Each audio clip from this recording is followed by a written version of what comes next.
Imagine waking up one morning and realizing your country just became more powerful. Not because of an election, not because of an army, but because its money got stronger. That sounds abstract. It isn't.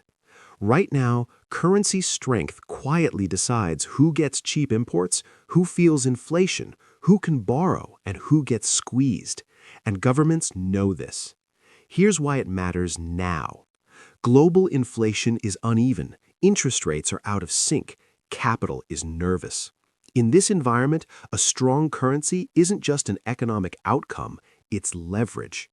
So how does this actually work?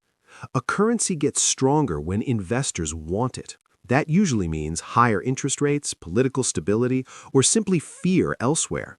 Money flows in, demand rises, the exchange rate climbs. On the surface, this looks great. Imports get cheaper, inflation cools, leaders talk about economic confidence. But here's the uncomfortable part. A strong currency shifts pain outward.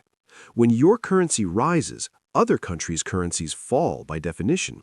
Their imports become expensive, their dollar-denominated debt becomes heavier, the same loan now costs more to repay without borrowing a single extra dollar. That's not theory, that's math.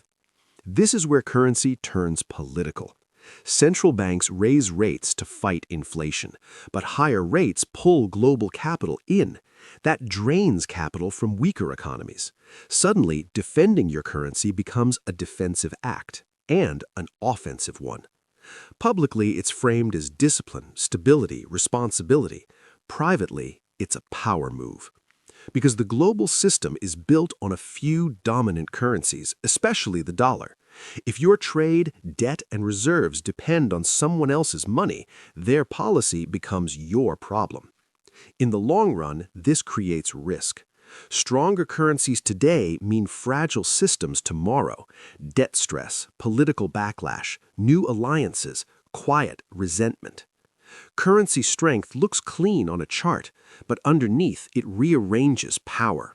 So the real question isn't whether a currency is strong, it's who gets hurt while it is and how long they're willing to accept it.